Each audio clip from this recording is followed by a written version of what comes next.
کالی پگڑی. ہاں کیونکہ یہ تو کہتے ہیں بخاری مسلم کی احادیث مضبوط ہیں. بخاری مسلم سے لے کر ابن ماجہ تک کوئی ایک روایت بھی نہیں ہے سفید پگڑی کے اوپر. یہ حیران کن میں آپ کو بات بتا رہا ہوں, ساری روایتیں کالی پگڑی پہ. سفید پگڑی کی ایک روایت ہے المستدرک للحاکم میں کہ سیدنا عبد الرحمن بن عوف رضی اللہ تعالیٰ عنہ نے کالی پگڑی باندھی تھی, تو نبی الاسلام نے ان کی کالی پگڑی کھول کر اپنے مبارک ہاتھوں سے ان کو سفید پگڑی باندھی اور ایک چپے کے برابر شملہ چھوڑا, جس طرح یہ میں نے چھوڑا ہوا ہوتا ہے. ایک چپے کے برابر بھی چھوڑ سکتے ہیں, اتنا لمبا بھی چھوڑ سکتے ہیں, دو بھی, ایک بھی, یہ سارے طریقے ثابت ہیں. تو سفید پگڑی والی روایت تو ہے, اور شملہ چھوڑنے کا بھی, صدل کا بھی ذکر اس میں موجود ہے المستدرک للحاکم ہے. اور بخاری مسلم میں جو احادیث ہیں وہ سپورٹیو ہیں کالی پگڑی کو. نبی الاسلام کا جو عمل ہے عمومی وہ کالی پگڑی ہے, اور اس میں آسانی رہتی ہے کیونکہ کالی پگڑی جلدی میلی نہیں ہوتی. سفید پگڑی کا اہتمام کرنا بڑا مشکل کام ہے, بار بار اسے دھلوانا پڑتا ہے. کالی پگڑی کے ساتھ ایسا مسئلہ نہیں ہوتا. تو وہ حدیثیں آپ سن لیں کالی پگڑی سے متعلق.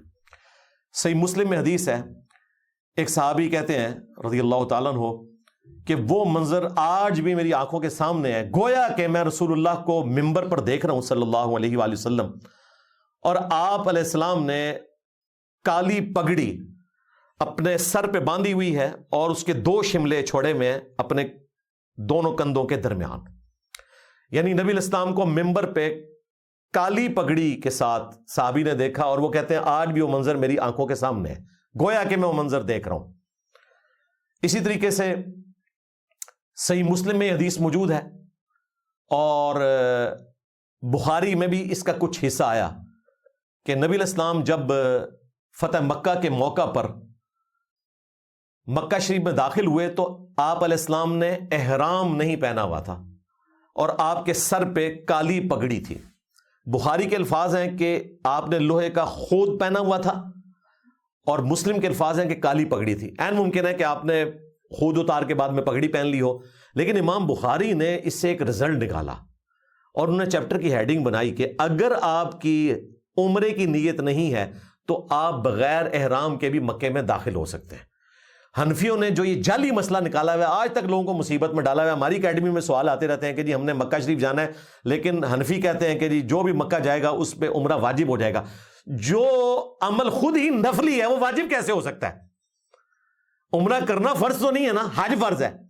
عمرہ جو خود نفلی عمل ہے وہ واجب کیسے ہو جائے گا کہ اگر کوئی شخص بغیر عمرے کی نیت کے میقات کو کراس کر دے؟ تو اس کا رد کیا امام بخاری نے کہ نبی الاسلام نے فتح مکہ کے موقع پر چونکہ آپ کی عمرے کی نیت نہیں تھی تو آپ نے خود پہنا ہوا تھا, اور مسلم میں ہے کہ کالی پگڑی باندھی ہوئی تھی اور احرام بھی نہیں پہنا ہوا تھا, لہٰذا یہ مسئلہ باطل ہے جو حنفیوں نے گھڑا ہوا ہے. ساتھ ہی ساتھ کالی پگڑی بھی ثابت ہوگی. اسی طریقے سے بخاری مسلم میں حدیث موجود ہے کہ نبی علیہ السلام نے وضو کیا, مسلم شریف میں تو تفصیل کے ساتھ ہے, اور آپ نے اپنی پگڑی کے اوپر اور اپنے موزوں پہ مسح کیا. اب مزے کی بات ہے, مناظروں میں اہل حدیث یہ روایت پیش کر رہے ہوتے ہیں حنفیوں کو کہ جی دیکھیں پگڑی تو کپڑے کی ہوتی ہے, اس سے ثابت ہوا کہ کپڑے کے اوپر بھی مسح ہو سکتا ہے, تو اس سے پگڑی نہیں ثابت ہوتی ہے اہل حدیثوں کی, صرف پگڑی پہ مسح کرنا ثابت ہوتا ہے. کتنی حیران کن بات ہے, پگڑی بھی تو ثابت ہونی چاہیے نا, پگڑی پھر بھی نہیں ثابت ہوتی. جرابیں ثابت ہو جاتی ہیں, اور وہ جرابیں جو ہیں وہ حدیث میں موزوں کے الفاظ ہیں یعنی چمڑے کے. ویسے جرابوں والی حدیثیں علیحدہ سے ہیں ترمذی میں, ابو داؤد میں, باقی کتابوں میں ہم قائل ہیں, لیکن وہ چمڑے کو کپڑا بنانے کے لیے پگڑی استعمال ہوتی ہے لیکن پگڑی پہننے کے لیے استعمال نہیں ہوتی.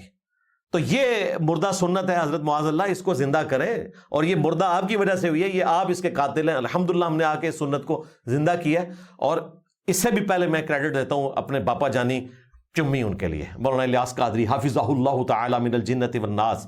یہ سب کچھ ہم نے ان سے ہی سیکھا ہے. تو جو ان کی پازیٹیو چیز ہے وہ الحمدللہ وہ تو چھوڑ دیں, ہم حضرت گیوٹن برگ کے مشکور ہیں کہ انہوں نے ہمیں پرنٹنگ پریس دیا 1440 میں, ورنہ ہم سب مل کے بھی ایک قرآن کا نسخہ نہیں خرید سکتے تھے اگر یہ کاتب سے لکھوایا جاتا, اگر وہ پرنٹنگ پریس نہ بناتے. حضرت ڈیزل کے ہم محتاج ہیں, اگر حضرت ڈیزل نہ ہوتے تو آج دنیا میں اتنی بڑے لیول کے اوپر جو تجارت ہو رہی ہے یہ ہو ہی نہیں سکتی تھی. یہ دنیا میں جتنے بحری جہاز چل رہے ہیں حضرت ڈیزل کی وجہ سے چل رہے ہیں بھائی.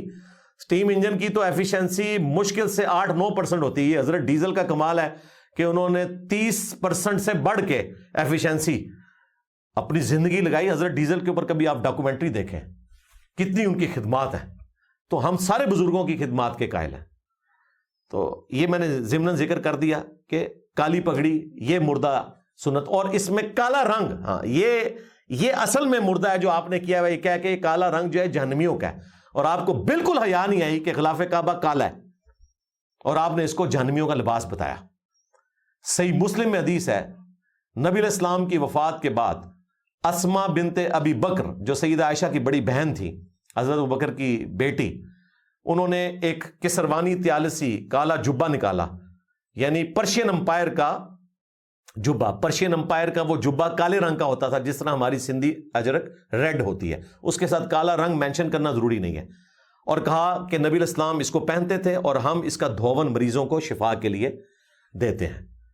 تو کالا جبہ صحابہ کرام نے نبی علیہ السلام کا تبرکن سنبھال کے رکھا ہوا تھا، بلکہ آپ کے بال مبارک بھی، صحیح بخاری میں حدیث ہے، ہماری ماں سیدہ ام سلمہ سلام اللہ علیہا نے نبی علیہ السلام کے چند بال جو انہوں نے ڈبیا میں سنبھال کے رکھے تھے وہ نکالے اور فرمایا کہ ہمارے محلے میں جب کوئی بیمار ہو جاتا ہے تو میں اس کا دھون دیتی ہوں، اس کی وجہ سے شفا ہو جاتی ہے۔ تو صحابہ کرام نے نبی علیہ السلام کے تبرکات سنبھالے ہوئے تھے۔ موئے عطار نہیں، نہ موئے ابو بکر، نہ موئے عمر، نہ موئے عثمان، اور نہ موئے علی، موئے مصطفیٰ صلی اللہ علیہ وآلہ وسلم سنبھالے ہوئے تھے۔ تو یہ بدعت تو ان لوگوں نے شروع کی ہے، اپنے بابوں کے بال۔ تو کالا کرتا مبارک یعنی کہ جبہ مبارک یہ بھی سنت، کالی چادر بھی سنت۔ صحیح مسلم میں حدیث ہے، ہماری ماں سیدہ عائشہ سلام اللہ علیہا کہتی ہیں کہ نبی علیہ السلام ایک دن اپنے گھر سے اس حال میں برآمد ہوئے کہ آپ نے کالے رنگ کی چادر اوڑھی ہوئی تھی، جو نعتوں میں تو ہے کالی کملی والے، لیکن ویسے جہنمیوں کا لباس ہے۔ لو سامو، ان کو شرم بھی نہیں آئی۔ اتنے میں حسن ابن علی آئے، نبی علیہ السلام نے اپنی کالی چادر کے نیچے ان کو لیا، پھر حسین ابن علی آئے ان کو لیا، پھر سیدہ فاطمہ آئی، اور پھر مولا علی آئے، ان چاروں کو اپنے ساتھ اس چادر کے نیچے لیا، اور پھر اللہ کے حضور سورۃ الاحزاب کی آیت نمبر 33 تلاوت کی، انما یرید اللہ لیذھب عنکم الرجس اہل البیت ویطہرکم تطہیرا۔ اے نبی کے گھر والو، اللہ تعالیٰ تو بس اتنا ہی چاہتا ہے کہ تم سے ہر طرح کی ناپاکی کو دور کر دے اور خوب صاف ستھرا کر دے۔